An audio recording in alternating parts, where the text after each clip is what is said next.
anunciando el reino.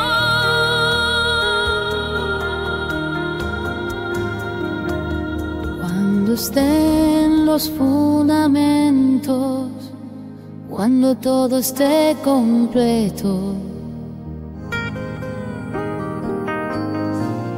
confiaré a mis elegidos el anuncio de mi reino.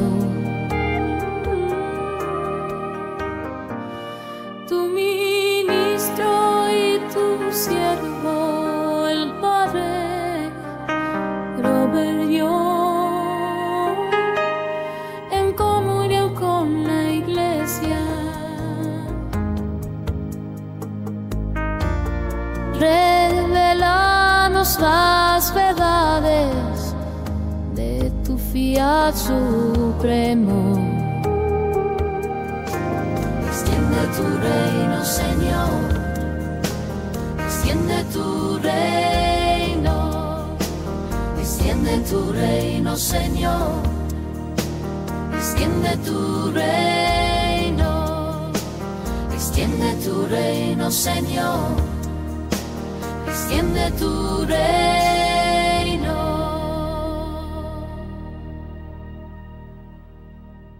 Buen día, queridos amigos. Bienvenido a nuestro programa.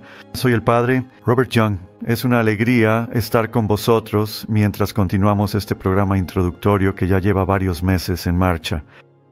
Y esta primera parte se centra en la vida de la propia Luisa Piccoreta, como instrumento a través del cual Dios nos dio este gran don del conocimiento, de la sabiduría, de la ciencia, de su voluntad. Oremos pues en el nombre del Padre, del Hijo y del Espíritu Santo. Amén. Padre Celestial, en la carta a los Hebreos leemos: elevémonos a lo más perfecto. Señor, deseamos elevarnos, ser elevados contigo a lo más perfecto, a lo más grande, lo más alto, la forma de vida más sublime posible para los seres humanos en la tierra. Esa es la vida que tú quisiste para Adán y Eva al principio, perdida, restaurada por Jesús, tu Hijo, y ahora dada a conocer a nosotros en su plenitud a través de la ciencia divina entregada a Luisa. Gracias, Padre Celestial, por llamarnos en esta época tan plagada de maldad, tan conflictuada y con una naturaleza humana tan oprimida que tú has elegido en este tiempo. Cuando parece que la voluntad humana es más débil que nunca, el pecado ha alcanzado sus mayores profundidades para elevarnos a lo más perfecto, a la vida en la divina voluntad. Ayúdanos, Señor, a no desanimarnos, a no pensar que no es posible para nosotros y para los demás vivir de esta manera. Danos ese valor, esa esperanza, esa confianza en ti, y hacemos nuestra oración por Jesucristo nuestro Señor. Y como siempre pedimos a María, Reina de la Divina Voluntad, que nos ayude a comprender lo que significa vivir siempre en la voluntad de Dios. Dios te salve María, llena eres de gracia, el Señor es contigo, bendita tú eres entre todas las mujeres, bendito es el fruto de tu vientre Jesús. Santa María, Madre de Dios, ruega por nosotros pecadores, ahora y en la hora de nuestra muerte. Amén. Nuestra Señora Reina de lo Divino rogará por nosotros. Bueno, gracias de nuevo. Hace una semana tuvimos un periodo de preguntas y respuestas que podéis encontrar aquí.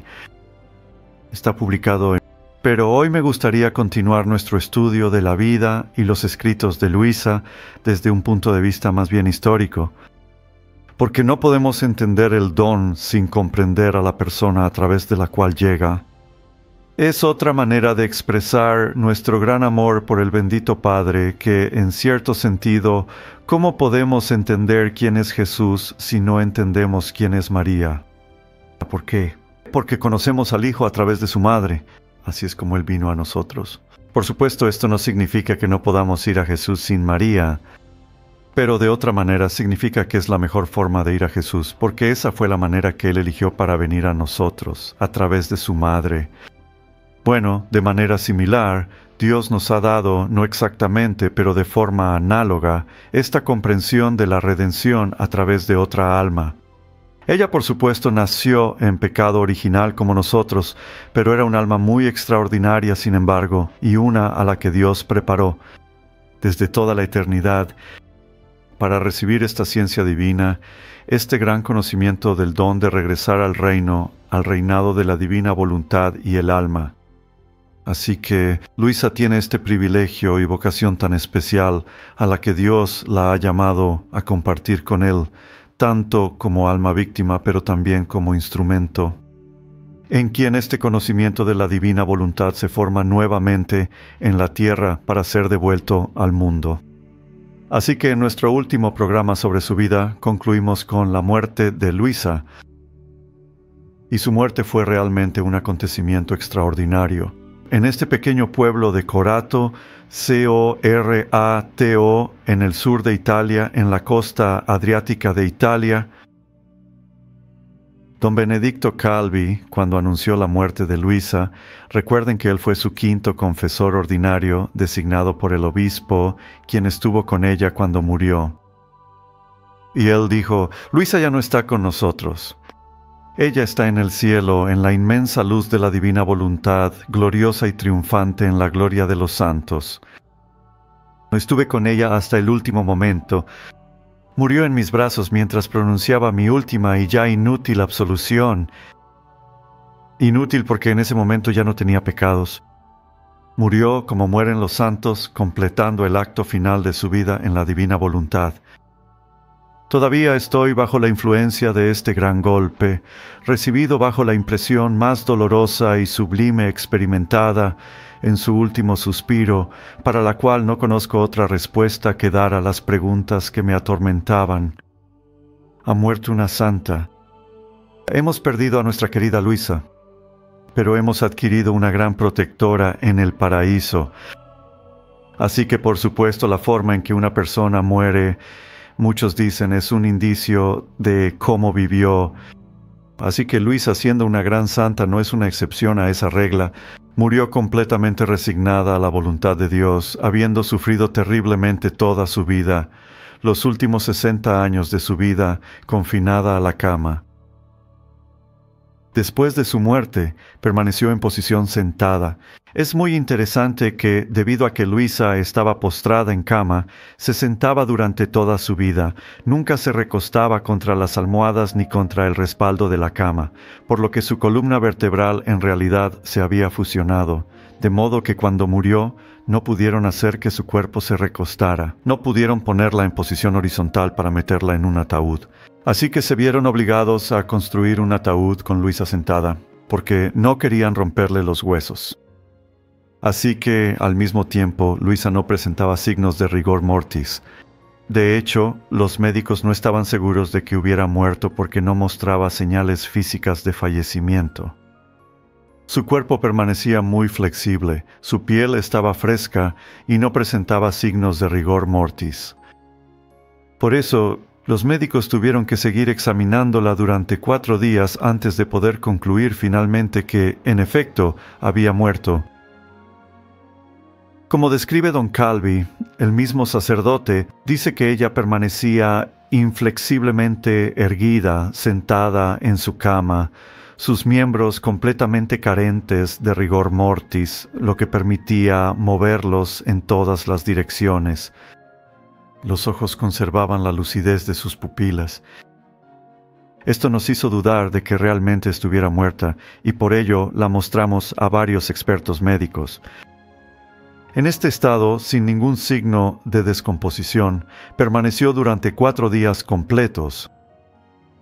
Todo el pueblo y una multitud de forasteros vinieron a visitarla, se maravillaron ante el cuerpo con mucha devoción, besando sus manos flexibles, tocando objetos religiosos que ella guardaba con gran devoción.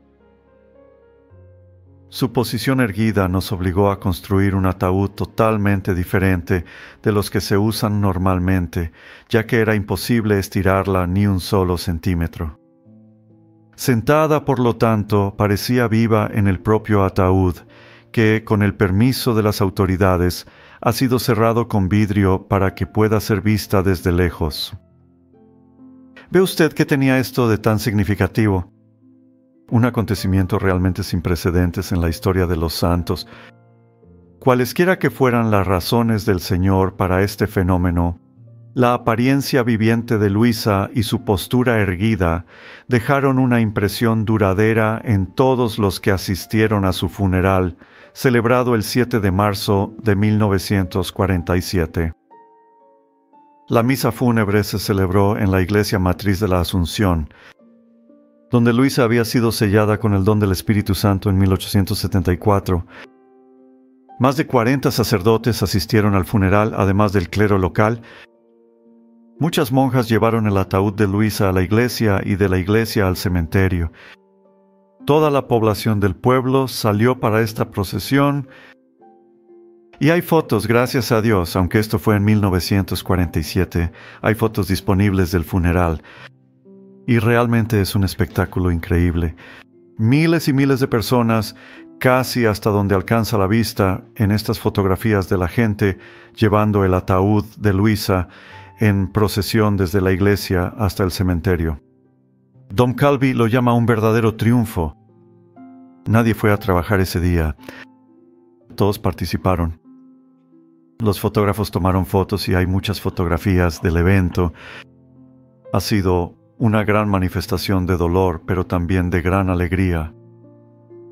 Y desde su ataúd, mostrándose a todos, aunque tenía los párpados cerrados, parecía querer bendecir a todo el pueblo, acompañándola hasta su lugar de descanso final. Realmente fue un evento especial y único. Quien tuvo la fortuna de presenciarlo nunca podría olvidarlo, y jamás sería capaz de relatar toda su magnificencia.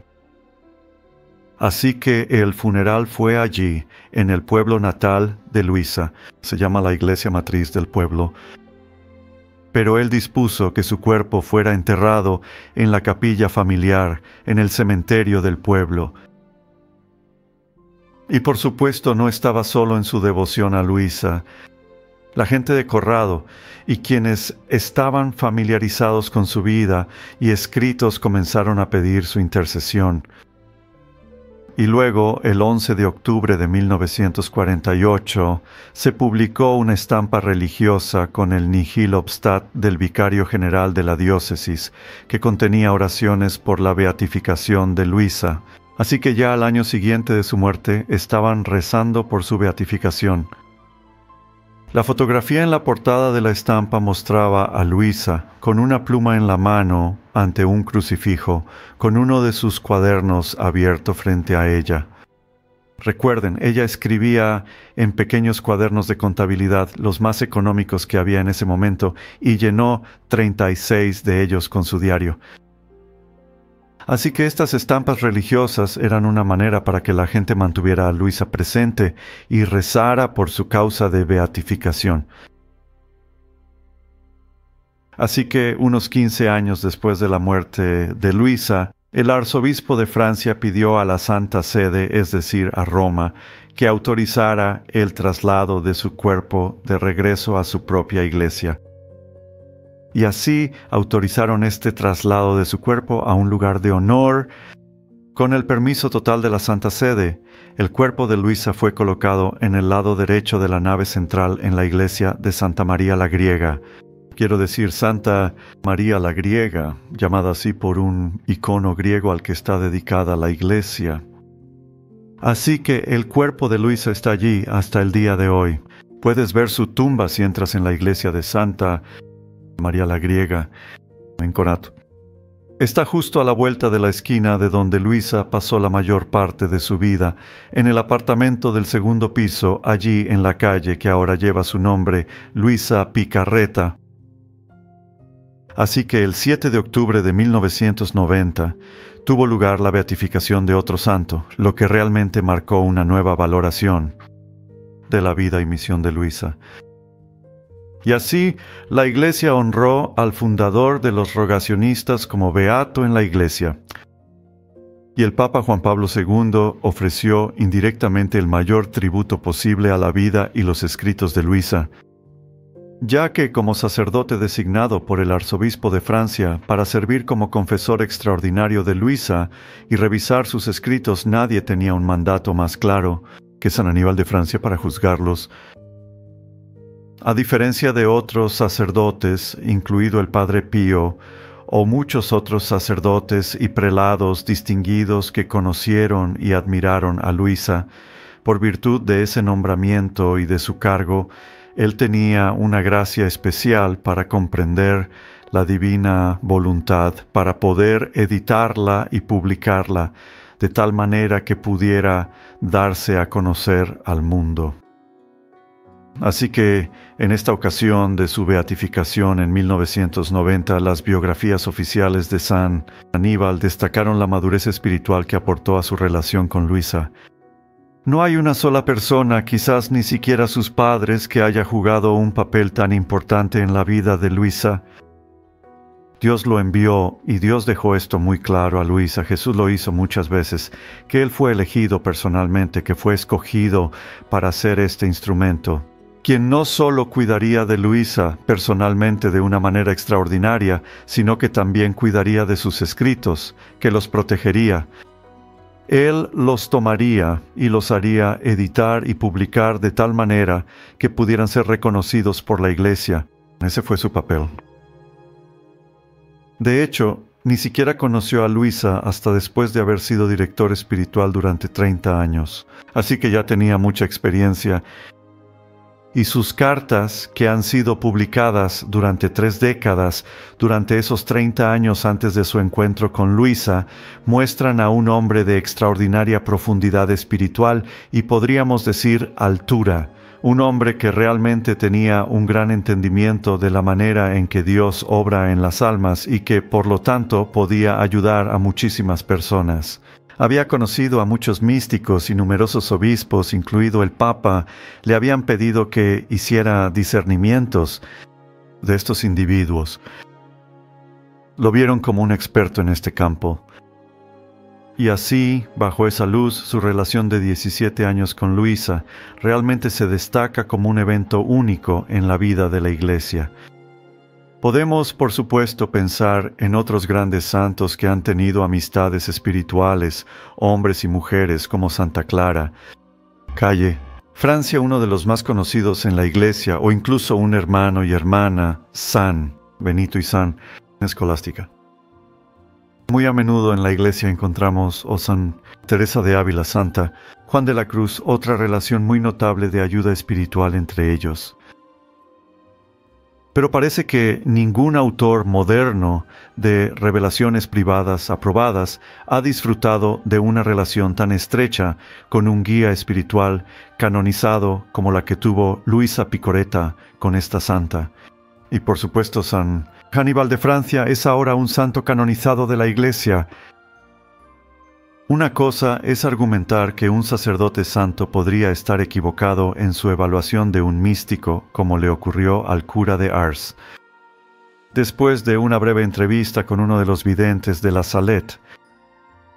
Pero es algo completamente distinto pensar que un sacerdote maduro, ya oficialmente designado por el obispo a cargo de este caso en particular, pudiera estar equivocado en su juicio final después de 17 años de investigación cuidadosa, y eso sin mencionar a varios otros doctores de la Iglesia que fueron enviados a evaluarla.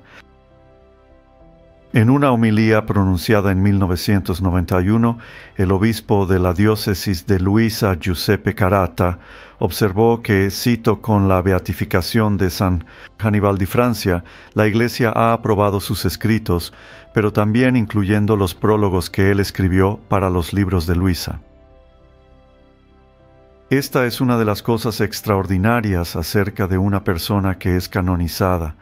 Todo lo que haya escrito debe ser aprobado por la Iglesia, porque si hubiera algún error allí, por supuesto, quedaría muy mal para la Iglesia, así que todo lo que escriben debe ser aprobado. De hecho, en el año 2010, 30 sacerdotes nos reunimos en Corrado para un retiro allí, el cual fue presidido por el obispo de la diócesis. Y estábamos estudiando. El retiro trataba sobre la vida y los escritos de Luisa. Y al mismo tiempo había un obispo recién nombrado que fue designado como prefecto para la Congregación para las Causas de los Santos. Su nombre es ahora Cardenal Angelo Amato. Y aún no era cardenal, pero Angelo Amato también estaba allí para reunirse con todos los sacerdotes de la diócesis. Y sonriendo les dijo a todos los sacerdotes: ahora, si alguno de ustedes tiene en mente llegar a ser santo algún día, quiero darles un consejo muy importante. No escriban nada. En otras palabras, todo lo que escriba un candidato a la santidad será examinado con muchísimo cuidado. Eso fue cierto con los escritos de San Aníbal de Francia antes de que fuera beatificado. Y ahora es cierto con Luisa Piccoretta, cuyos escritos están siendo examinados con el mismo nivel de detalle por un último censor. Ella ha pasado todas las pruebas hasta ahora. Ha sido aprobada por 2 llamados censores librorum, es decir, aquellos que son los censores de los escritos de los santos. 2 teólogos diferentes dieron esa aprobación para la Congregación de los Santos hace un par de años, y ahora un último teólogo de la Congregación del Padre está realizando un estudio final de sus escritos. Esperamos y rezamos para que ese estudio concluya pronto. Creo que ya han pasado casi 3 años que se está llevando a cabo, pero recuerden, como ella escribió tanto, está tomando mucho tiempo. A cualquiera de nosotros nos podría tomar un año leerlos todos. Y esta persona, este doctor espiritual de la Iglesia, tiene que dedicar mucho más tiempo revisándolos con mucho cuidado. Así que esperamos y rezamos para que pronto escuchemos la buena noticia de que la causa de Luisa, que sus escritos han sido declarados sin obstáculo para la fe, técnicamente hablando. El término en latín es non obstare. Simplemente significa que no hay ningún obstáculo aquí para que su causa avance, y entonces no debería pasar mucho tiempo antes de que sea beatificada. Así que, después de 17 años, este santo canonizado de la Iglesia dio su veredicto sobre los escritos de Luisa. Ahora, queridos amigos, permítanme darles una breve nota al pie aquí. Algunos de ustedes están aprendiendo sobre esto por primera vez. Y siempre, inevitablemente, hay una considerable controversia en torno a alguien que tuvo un impacto tan profundamente significativo y duradero en la historia de la Iglesia y en la humanidad en su conjunto. Así que siempre habrá críticos y personas que objeten y encuentren fallas, que se vean a sí mismos como los encargados de hacerlo, y por supuesto todos tienen ese derecho. Y creo que eso siempre funciona para un buen propósito, porque nos obliga a ser más cuidadosos. Pero también nos da la oportunidad de, en cierto sentido, demostrar, de aportar pruebas. Por la santidad de esta mujer y por la verdad de sus escritos, por la ortodoxia de los escritos de Luisa. Así que ese es exactamente el caso aquí también con Luisa. Muchos han dicho, bueno, si vas a internet hay tantos artículos atacándola. Eso no es ninguna sorpresa en el mundo de hoy, ¿verdad? ¿A alguien le sorprende eso? Cualquier cosa tan grande como esta ciertamente no sería bien recibida por el maligno, cuyo reino está siendo amenazado por ella, y también porque hay muchos que no la entienden. Pueden tomar algunos extractos de los escritos de Luisa y sacarlos de contexto, como se podría hacer con las escrituras, o con la enseñanza de la Iglesia, o el catecismo, o cualquier otra cosa. Exagerarlos y convertirlos en algo que ya no es lo que estaban destinados a ser. Así que eso es muy fácil de hacer con una cantidad tan extensa de escritos como el diario de 36 volúmenes de Luisa. En un prefacio a los escritos de Luisa, San Aníbal escribió: «Nuestro Señor la ha formado como un instrumento para una misión sublime que no puede compararse con ninguna otra. Esta misión es, de hecho, el triunfo de la voluntad divina en el universo, en conformidad con lo que se dice en el Padre Nuestro. Hágase tu voluntad en la tierra como en el cielo». Por cierto, es un resumen maravilloso que San Aníbal dio aquí de toda esta enseñanza, de toda esta ciencia de la voluntad de Dios. Él dice, es el triunfo de la voluntad divina. Es decir, es una victoria en la creación, no solo en la humanidad, sino en el universo. ¿Por qué? Porque la voluntad de Dios fue dada a la humanidad para tener su triunfo completo en el universo, reinando en el alma de Adán y Eva. Ese es el reino que se perdió. Cuando hablamos del reino de Dios, eso es el reino que se perdió, el reinado de la voluntad de Dios en la humanidad y en el alma del hombre. Así que cuando Jesús vino a restaurar ese reinado que predicaba, no él mismo. Él predicó el reino, el regreso de ese reinado de la voluntad del Padre en la tierra como en el cielo. Como dice Aníbal, conformándose con lo que Jesús oró en el Padre Nuestro, hágase tu voluntad en la tierra como en el cielo. Solo ahora conocemos, a través de los escritos de Luisa, de qué se trata realmente. Calle. Aníbal tenía esa confianza grande, completa, total en Luisa, tanta que absorbió en sí mismo esa espiritualidad, esa forma de vida. Quería que otros lo supieran. Publicó los escritos, él lo enseñó. Abandonó todos sus demás compromisos, incluidas 3 órdenes religiosas que fundó, para dedicar los últimos años de su vida únicamente a la voluntad divina. Hermanos y hermanas, ese tipo de dedicación y compromiso no es algo que se le da a la ligera a un hombre como Aníbal de Francia. Y por eso estamos tan agradecidos a Dios de que haya puesto a Aníbal en su vida como el medio por el cual Dios mismo haría que estos escritos salieran a la luz, obrando a través de un hombre tan grande. Estamos hablando sobre la relación de San Aníbal de Francia, el representante eclesiástico más importante en la vida de Luisa, quien la acompañó durante 17 años como confesor extraordinario, conociendo íntimamente los secretos de su alma, pero al mismo tiempo siendo el editor y publicador, censor, editor y publicador de sus escritos por primera vez. Así que, gracias a Dios que puso a esta gran santa canonizada de la Iglesia en la vida de Luisa, ser de tanta ayuda para ella. Calle. Aníbal escribió en una carta a alguien, dijo que lo que Dios obra en privado en la Iglesia debe ser sometido al juicio de quienes lo representan. Dios es celoso de este orden que ha establecido y no quiere que nadie altere esta regla de fe. Cuando las personas tratan con altas personalidades de la Santa Iglesia para hacer que acepten revelaciones privadas u obras, deben actuar con gran humildad y sumisión a la autoridad de la Iglesia.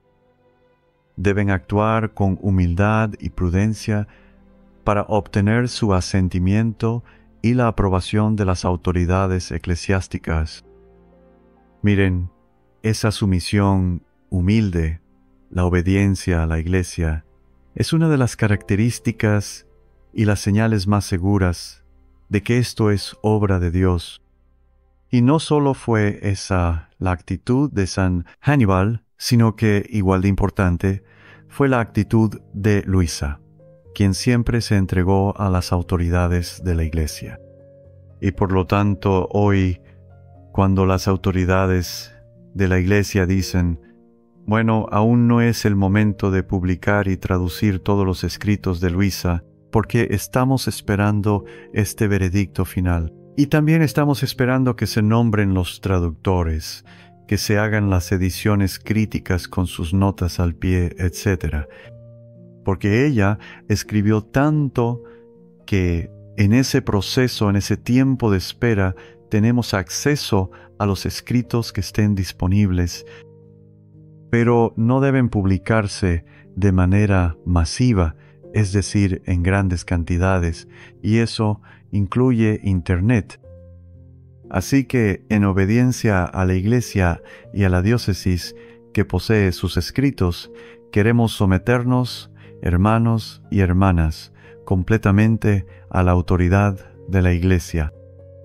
Podemos tener acceso a sus escritos de cualquier manera que esté legítimamente permitida dentro de esa obediencia.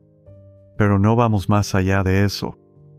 Y creo que este es un punto tan esencial en nuestros tiempos actuales, porque tantas personas, en su celo, en su fervor, en su deseo de dar a conocer la divina voluntad, que es lo que Dios quiere, van más allá de esta autoridad de la Iglesia.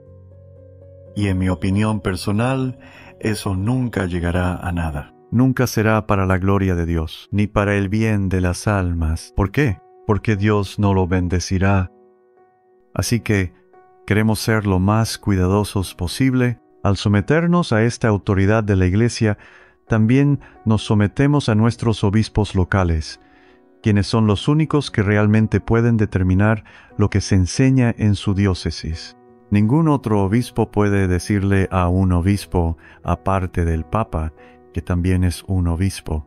Él puede hacer esto, pero ningún obispo individual puede decirle a otro, no puedes hacer esto en tu diócesis, porque el obispo realmente tiene esa autoridad para determinar lo que se enseña en su propia diócesis. Pero ahora el obispo de la diócesis de Luisa es el propietario de sus escritos, le pertenecen a esa diócesis, él es el portavoz y representante de esa diócesis. Por lo tanto, él puede decidir quién puede imprimir, quién puede publicar estos escritos de manera profesional y a gran escala, y quién puede traducirlos. ¿Por qué? Porque es muy importante que se haga correctamente. Sabes, hemos visto el daño causado por malas traducciones de la Biblia.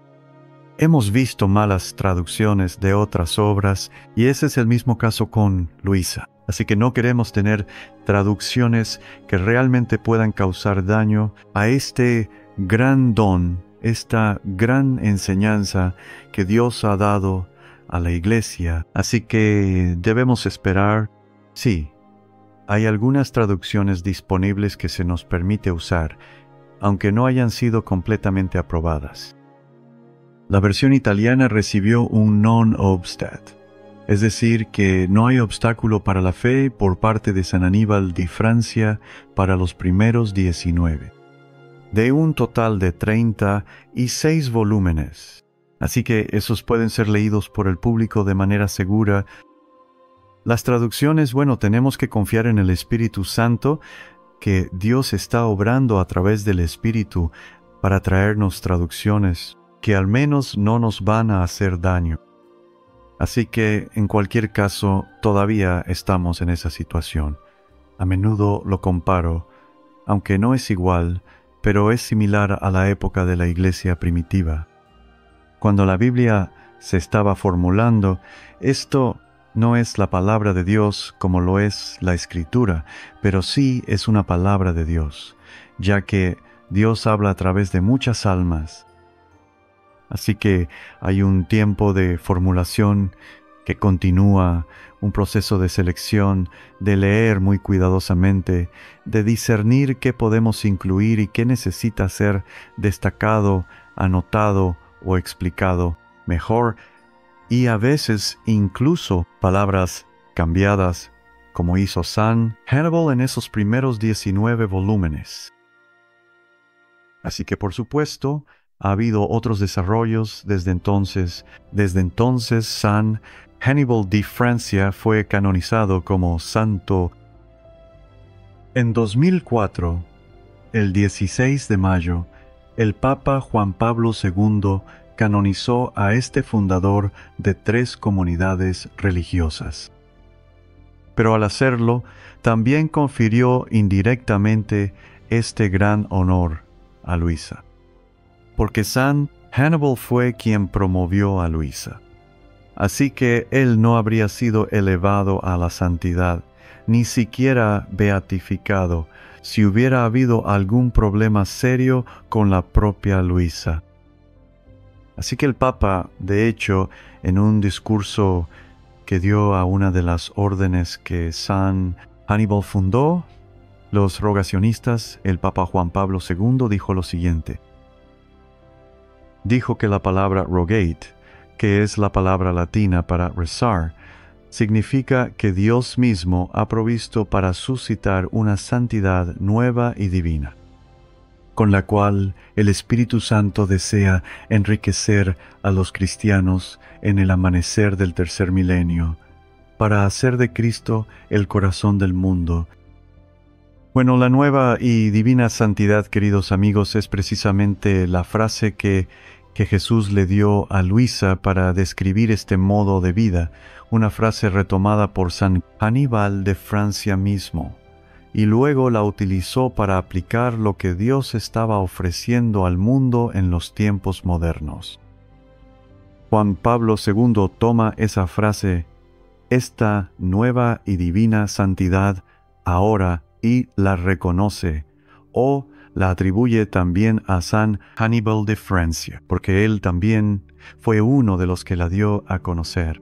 Pero originalmente se aplica a este estudio, la ciencia de la divina voluntad. Así que damos gracias a Dios por todos estos avances. Y luego, por supuesto, el Cardenal Ratzinger, como prefecto de la Congregación para la Doctrina de la Fe, permitió que se abriera la causa de beatificación de Luisa al firmar el non abstari. Es decir, dice que en un estudio inicial no vemos ninguna razón, ningún obstáculo para que la causa de Luisa sea abierta en la diócesis. Y esa causa sigue en curso actualmente con la Congregación para la Causa de los Santos en Roma. Así que elevémonos hacia lo que es más perfecto. Carta a los Hebreos capítulo 6 versículo 1. Queridos amigos, esta es la forma de vida más elevada que Dios ha destinado para la humanidad desde el principio. Después de hablar tanto de Luisa y Saint Aníbal de Francia, me gustaría leer un pasaje del diario de Luisa solo para cambiar el ritmo, pero también para darnos una idea de lo que realmente es esta ciencia, esta forma de vida, y hablaremos más y más sobre ello en los próximos programas. Esto está tomado del volumen 14 de Luisa, 11 de septiembre de 1922. Jesús le dice a ella, el cumplimiento de la obra de la creación era que el hombre cumpliera nuestra voluntad en todo. Nuestra voluntad debía ser la vida, el alimento, la corona de la criatura. Y como aún no es así, no podemos discutirlo.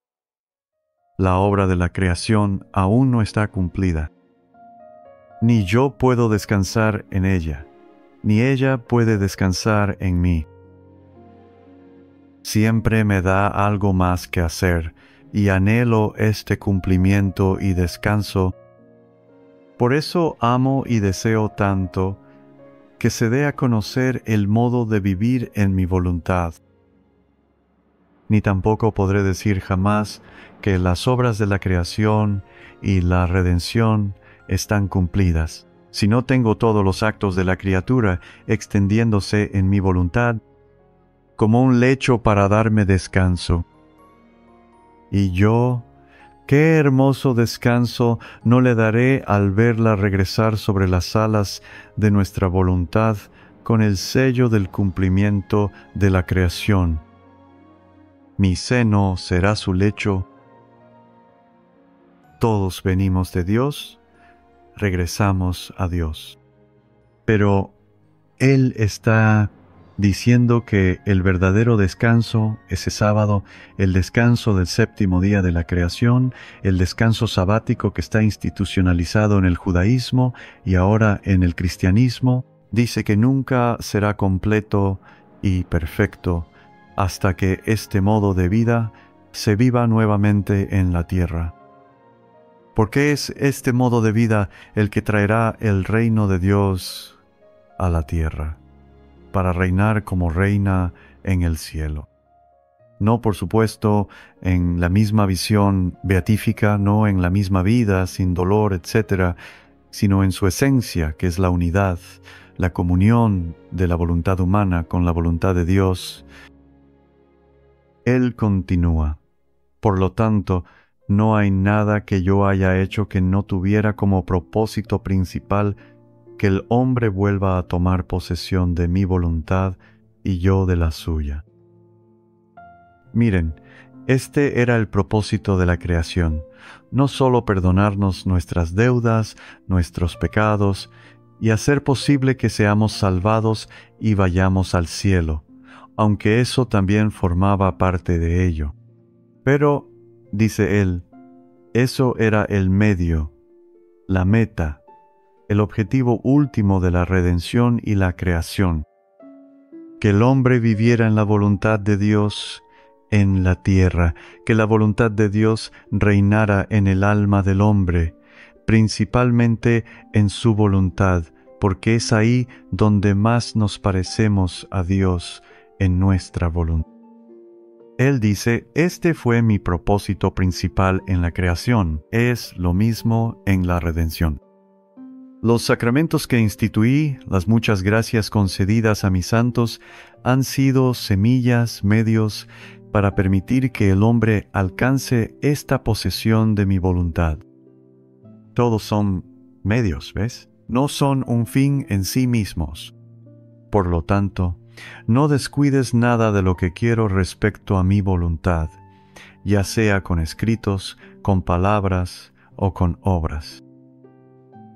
Solo por esto puedes saber que vivir en mi voluntad es lo más grande, lo más importante y lo que más me interesa. Por todas las tantas preparaciones que lo han precedido. Así que, como ves, esto es lo más importante para Dios en este momento. La redención está en curso. Sí, la gente sigue siendo salvada por la muerte y resurrección de Jesús absolutamente. Pero es el medio para este fin mayor, este fin más alto y perfecto, que es que la voluntad de Dios reine de nuevo en la tierra, como lo hizo al principio, como lo hizo en Jesús y María. Y Él lo quiere ahora de una manera mucho más grande, en muchas más almas que no lo han conocido hasta ahora. Sí, sabíamos que Jesús vino a proclamar un reino. Él dijo, está cerca, está a la mano, pero ¿no es interesante? Nunca dijo abiertamente que está perfectamente cumplido, porque eso solo sucederá cuando Él regrese. Pero mientras tanto, está creciendo, está aumentando cada vez más en la humanidad, hasta que Él regrese. Esa es la enseñanza de la Iglesia. Y así Él dice, por eso he hecho tantas preparaciones. En los 0 años de la Iglesia y su historia, a través de todos los santos, todas las enseñanzas, la doctrina, los sacramentos, todo lo que ha sucedido durante estos 0 años, preparando ahora para que esta ciencia se haga plenamente conocida. Y Él dice, ¿quieres saber dónde fue sembrada esta semilla de mi voluntad? En mi humanidad, mira, ahí estaba. El reino fue restaurado en la humanidad de Jesús, principalmente en su voluntad humana, porque esa es la esencia de su humanidad, de todo de nuestra humanidad. Lo esencial es nuestra voluntad. En mi humanidad, dice Él, allí en mi humanidad germinó, creció, nació y se desarrolló. Esta semilla puede verse en mis heridas y en mi sangre, deseando ser trasplantada, deseando ser infundida en la criatura. Esos somos nosotros, para que la criatura pueda tomar posesión de mi voluntad y yo tome posesión de la suya, y para que la obra de la creación pueda regresar al origen tal como salió. No solo a través de mi humanidad, sino ahora también a través de la propia criatura. Ese eres tú y yo. Verás, la restauración sucedió en Jesús. fue perfecta y completa en Él y en su humanidad. Veremos eso cuando Él regrese, pero mientras tanto, no es perfecta ni completa en la humanidad. Es solo ahora que ha comenzado este proceso, o comenzó con el proceso, por supuesto, con Él en la tierra. Pero ahora, al llegar a conocer más plenamente y completamente lo que Dios quiere y cómo quiere que lo logremos, Él dice que esta obra puede avanzar hacia un grado mucho mayor de perfección, de cumplimiento, hasta lo más cerca que podamos llegar, hasta que Él regrese. Así que Él está diciendo, ahora tu parte, así como sucedió en mi humanidad, quiero que suceda en la tuya. Y te lo estoy mostrando, te estoy enseñando ahora, a través de esta pequeña hija, de la divina voluntad, a través de todos estos escritos. ¿Sabes cuántas miles de palabras escribió ella? ¿Cuántas páginas de escritos en 36 volúmenes? Él dice, y serán pocos estas criaturas, aunque sea solo una. ¿Acaso no fue solo una? ¿No fue uno solo el que, apartándose de mi voluntad, desfiguró y rompió mis planes, destruyó el propósito de la creación? De la misma manera, uno solo puede adornarla y cumplir su propósito. Una persona que haga esto puede hacer posible ahora que otros entren en ello, que crezca y se multiplique, devolviendo a Dios la gloria que debió haber recibido de la creación. Eso se perdió en la caída y ahora es restaurado a través de Jesús, por su vida, muerte y resurrección. Y se nos da a conocer de manera más plena a través de Luisa Picarreta. Sin embargo, mis obras nunca permanecen aisladas. Así que tendré un ejército de estas almas que vivirán en mi voluntad, y en ellas tendré mi creación restaurada, toda bella y resplandeciente, tal como salió de mis manos. De lo contrario, no tendría tanto interés en dar a conocer mi voluntad. Mira, de esto se trata esta gran ciencia de la divina voluntad, de regresar a la gracia original de la creación. Y esa gracia original es la inhabitación y la vida fusionada de la voluntad de Dios junto con la voluntad humana. Y esto simplemente requiere pedirle a Dios que lo permita. Primero, tenemos que saber de ello. Y segundo, tenemos que pedirle a Dios que el don venga y opere en nosotros. Luisa dijo, vivir en la divina voluntad es muy sencillo. No requiere nada más que invocar a Dios en cada uno de nuestros actos. Y que le demos a Dios y a su voluntad el primer lugar en todo lo que hacemos. Muy sencillo, pero ¡ay, qué difícil es para nosotros dejar de lado nuestra propia voluntad humana en cada acto para elegir, en cambio, que la voluntad de Dios reine en ese acto! Es una elección. Así, al dejar de lado nuestra voluntad humana, elegimos usarla para eso. Elegimos no usarla de forma contraria a Dios y pedimos que la voluntad de Dios tome control de lo que hacemos. Que todos los efectos de lo que hacemos sean la voluntad de Dios actuando en nosotros. Ella dice, además, que como Él siempre está esperando que lo llames, corre y hace que su sol divino inunde tus actos, purificándolos con su luz.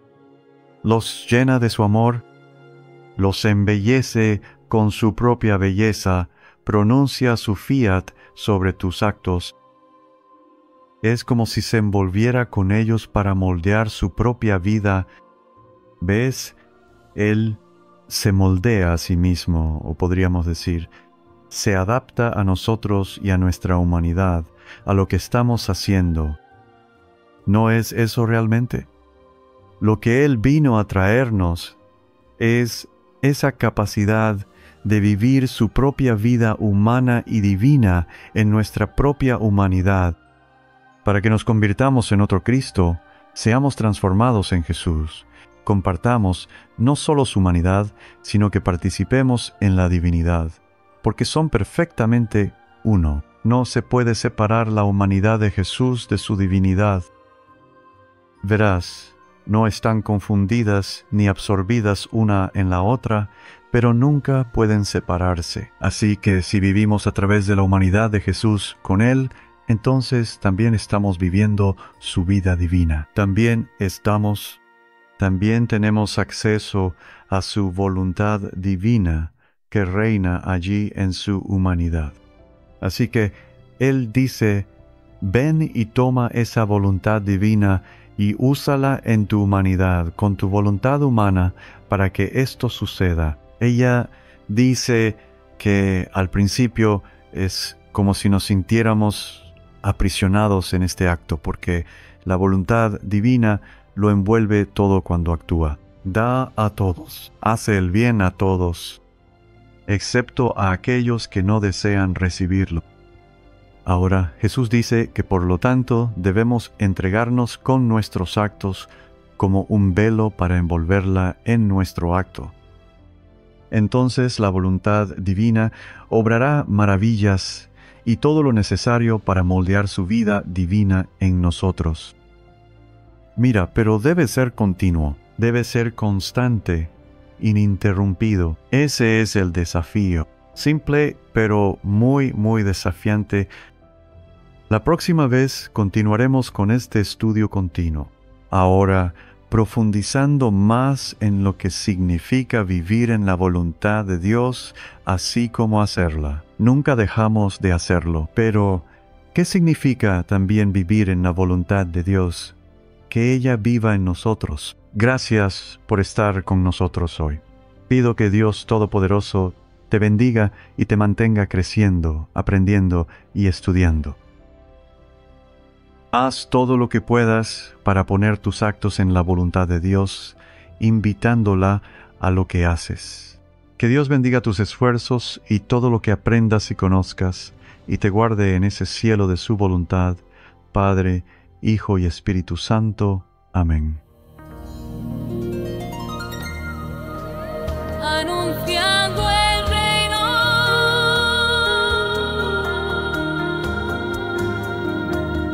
cuando estén los fundamentos, cuando todo esté completo, confiaré en mis elegidos el anuncio de mi reino. Tu ministro y tu siervo, el Padre, proveyó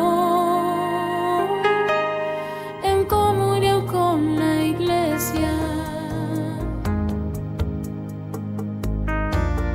Revelanos las verdades de tu fiat supremo. Extiende tu reino, Señor. Extiende tu reino. Extiende tu reino, Señor. Extiende tu reino. Extiende tu reino, Señor. Extiende tu